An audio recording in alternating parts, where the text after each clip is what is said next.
Welcome back, everyone. Dino Joe here. Just unboxed Bodie's saw. He's Novice Lumberjack on YouTube.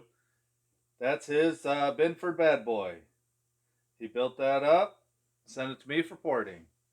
Today we're going to get some baselines on it. He built this muffler. We'll swap that out. And since I knew that one was coming, I picked up a Tim Allen Bad Boy. 3750, 60 cc's. Which I believe that one is too. I'll have to double check. I'll drop a link to Bodie's channel so you can check out that saw on his channel. But we'll get baselines on that one. See if this one runs. Then this is a Husqvarna 357. We'll take a closer look at these. We'll get some baseline runs on all these and we'll have some fun. Alright, get all three of these fueled up.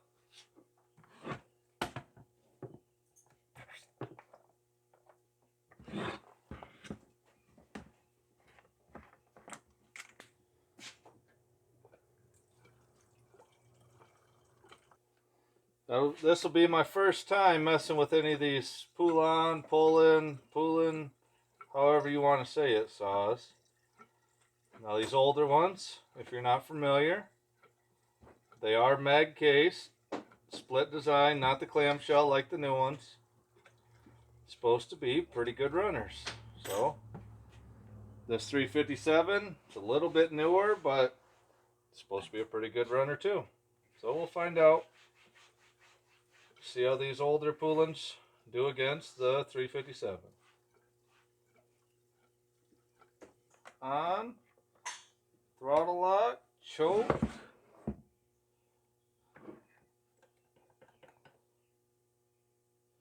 Alright, we'll see what this one sounds like.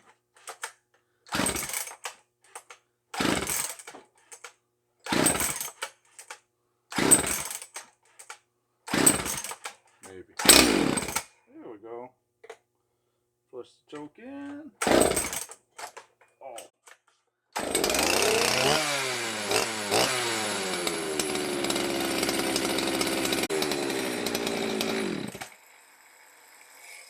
Alright, that one's a runner.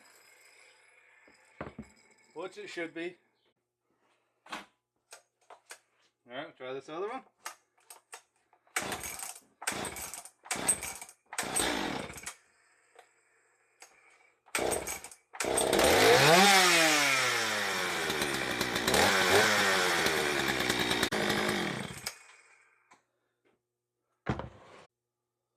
We will try this one again.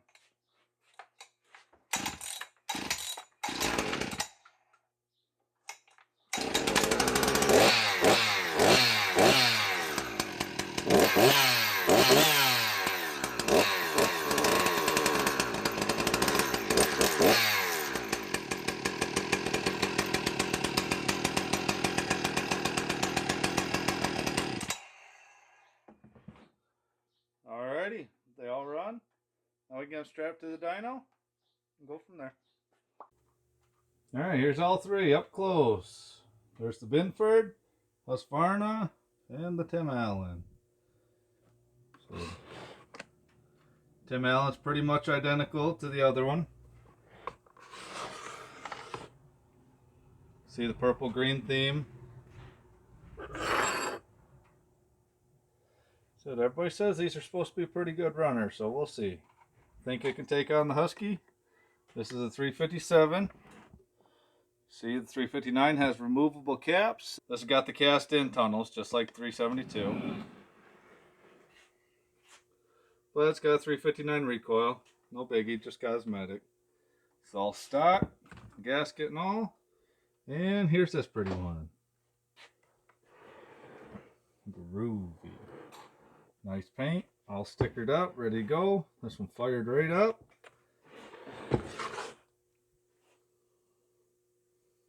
Nice shiny stickers there. It's a pretty slick saw. Here's the muffler. We'll get this put on and we'll see how it does over the stock muffler. The piston that we might swap into it, we'll just have to see how everything times out, lays out. Maybe I'll use my cylinder to see how this will work out. Come on, get out of there. Oh, it's even a pop-up. $3.90 pop-up. So we'll see how this one works. How it compares to the stock one once we get that far. We'll get these dyno runs done first.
I bet it's a little bit louder.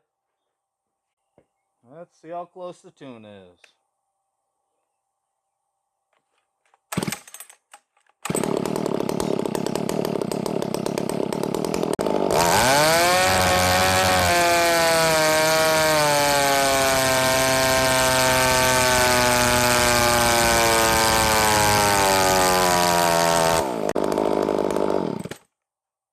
That runs a bit better.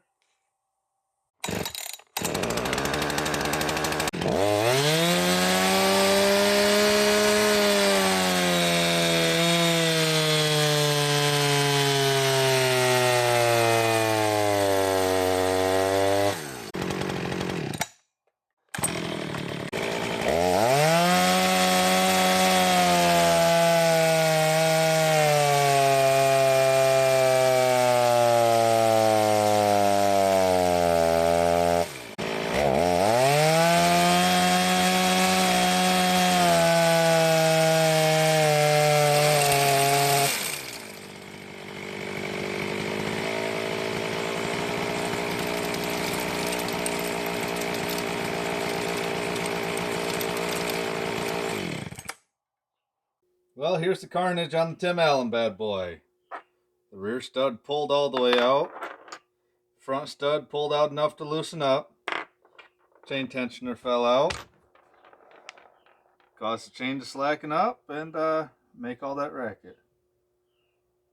So, might have to attempt to fix that up good. Clean it up, weld it up, re-drill it and tap it. But that'll be a different video. While I'm waiting for the dyno sheet to print, a little walk around the shop today. Got MS400 to get done. There's the ones we just ran. Over on the other bench. 500i tore down. Jug set up, ready to cut the squish. This one had a max flow, all the West Coast goodies, bark box, and I'll show you a little bit of the boring machine. We've been playing with that last few days. That's over here by the porting bench. We've been boring lots of cylinders. Mac, Echo, Home, Husqvarna, Steels. That's an old Mac iron bore, 797 in there. This old machine does a pretty good job on these, even on the long bores. So we've got it pretty much dialed in. Leaves a real nice finish. Most of these were junk jugs to begin with, but they could be replated now. So if you think you want to have one bored or replated, let us know. We can get a board out for you now. I have to get a video of it actually running, but that's what it is. Just an old quick way boring machine. air feed. Like that. Turn the feed off. Goes roundy like so, and cutter drops down in the bore. Has centering fingers that go in those holes. There's 3 holes, just like a 3-jaw chuck. Put the fingers in, push it out. And that centers the cylinder on there. Clamp it up tight and bore it out. That's how that goes. But we've made a pile of chips. You can see it actually pulls some decent chips. We'll do these iron bores, and does the aluminum really nice too. So that is an option down the road. Boring cylinders oversized, having them replated, saving old cylinders if they're really hard to find. That could be a possibility. And we decided to add a mobile bench. There's an Echo CS800. This is a newer style one, but the new style jug had some debris, marked up the piston, marked up the cylinder. So I have old style CS8000 that we're going to clean up and put on there. 8000 uses the flat top piston, 800 uses the dome and the quad port uppers, but everything else seems close to the same. I did get some baseline runs with the damaged cylinder. I just don't feel great about the marks and the pieces and everything else that are in it going on a ported cylinder, a finished job. So we're going to swap that out and we'll see what kind of power that makes. Alright, here's the results. This is the modified muffler on the Binford bad boy. This is Bodie's saw. This is the Tim Allen saw. And that's the stock muffler on Bodie's saw. Here's the modified. This is the red muffler on the 6000. The bad boy 6000 right here. Alright. This is a Husqvarna 357. Just shy of 5 horse up here, closer to 10,000 RPM. Everybody says these are high-strung saws. That kind of shows it. But back here, this is where the Poulans are. This is the modified muffler on the B6000. Right here. So 4.32 horse at 8,200. Next line down, that's the Tim Allen bad boy. That's the 3750 that we had the issues with during the runs. It is a little bit less power. I would have liked to have been able to do more runs, but it's what we have to work with till it's fixed up. 3.92, super flat power band. I think it would have pulled a little bit more. So there must be something a little bit different between what the B6000 started out as. That's down here. You can see stock muffler, it's pretty light on torque. That red piped style muffler added a whole bunch of low end, but doesn't really help it wind out much up top. I'm thinking a lot of that's going to be filter and carb related. But these are just the baselines. Like I said, 357 gives up a little bit of torque for these other saws. And that's common. That's about what everybody says with 357. They have case stuffers, tight case. They're a high strung, high RPM. They like to make their power up higher, which kind of shows, like I said. But numbers in the box here, taken at 8,200. That's this line right here.